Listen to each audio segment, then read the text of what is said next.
গতকালকে একটা প্রতিবেদনে বলেছিলাম যে আজকে একটা ভালো একটা ভিডিও আপনাদের জন্য তৈরি করব।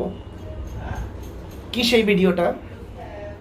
না, এই নেপালকে নিয়ে যে মানুষের একটা চিন্তা ভাবনা, নেপাল এরকম জ্বলছে কেন? আপনারা এর আগে দেখেছেন ছোট ছোট রাষ্ট্রগুলো, শ্রীলঙ্কা জ্বলেছে, নেপাল জ্বলে, বাংলাদেশ জ্বলেছে, নেপাল জ্বলল। এগুলোর মূল কারণ কি? আপনারা যারা বিশেষ করে বুদ্ধিজীবী তারা অল্পের ভিতরেই জেনে যাবেন যে আমেরিকা পাকিস্তানকে যেভাবে মদতপুষ্ট করে রাখে বা উস্কে দেয়, এরকম ছোট ছোট দেশগুলিতে আমেরিকা নিজস্ব স্বাধীনতা, নিজস্ব ঐতিহ্য বজায় রাখার জন্য, নিজস্ব ক্ষমতা বজায় রাখার জন্য আমেরিকাই এগুলো করাচ্ছে। আপনাদের মনে এটাই স্বাভাবিক, আমার মনেও এটাই আসে। কিন্তু আমি এই খবর করার জন্য বা এই কথাটা বলার জন্য কিন্তু আজকে এই ভিডিওটা করিনি।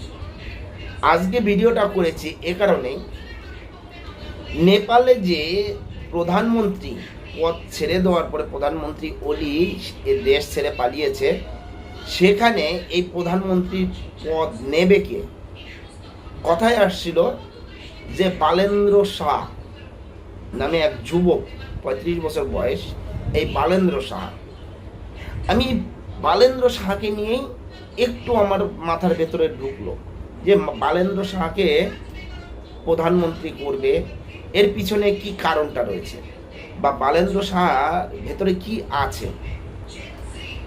বালেন্দ্র শাহর যে বসার যে জায়গাটা, সেই বসার জায়গাটার দিকে আমি যখন তাকিয়ে দেখলাম, তখন ভালো একটা অদ্ভুত ঘটনা আমার চোখের সামনে পড়েছে।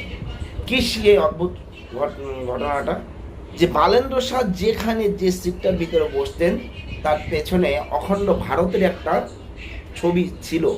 সেটা আমি শুনতে পেয়েছি, যদিও আমার কাছে প্রমাণ নেই, যে সেখানে একটা অখণ্ড ভারতের ছবি ছিল। সেই ছবিটাকে বালেন্দ্র শাহ নামিয়ে দিয়ে সেখানে নেপালের একটা ছবি বসিয়েছে। সেই নেপালের ছবিটা আপনারা যদি একটু ভালো করে দেখেন, আমি স্ক্রিনে দিয়ে দিচ্ছি, দেখেন। এখানে দেখেন নেপালের যে ভাবি প্রধানমন্ত্রী সবাই বালেন্দ্র শাহকে চাচ্ছে, সেই বালেন্দ্র শাহ নেপালের কিছু অংশ জায়গা, যেমন আমাদের দার্জিলিং, জলপাইগুড়ি এবং নিচে বিহারের কিছু অংশ এবং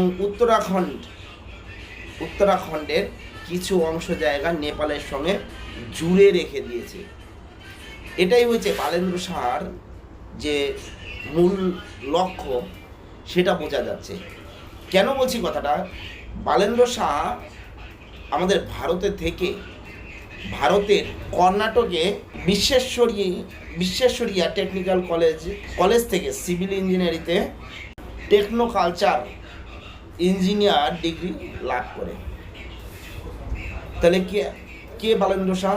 এই আমাদের ভারতবর্ষে থাকা, আমাদের এই ভারতবর্ষে পড়াশোনা করা, ভারতে থেকেছে, ভারতে খেয়েছে, ভারতে পড়াশোনা করেছে, কিন্তু ভারতের যে মানচিত্রটা আছে সেটাকে বিকৃত করেছে এই বালেন্দ্র শাহ।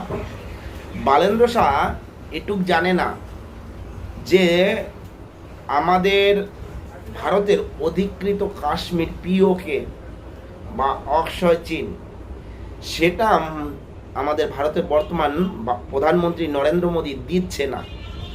তো কোথাকার বালেন্দ্র শাহ, কোথাকার কে এদের দেবে? এই যে গ্র্যাবটা করেছে, এই গ্র্যাবটায় এদের দিয়ে দিবে নেপালকে? আপনাদের কি মনে হয়? এই বালেন্দ্র শাহর বিষয়ে যদি কিছু বলার থাকে অবশ্যই জানাবেন। জয় হিন্দ, বন্দে মাতরম, ভারত মাতা কি জয়।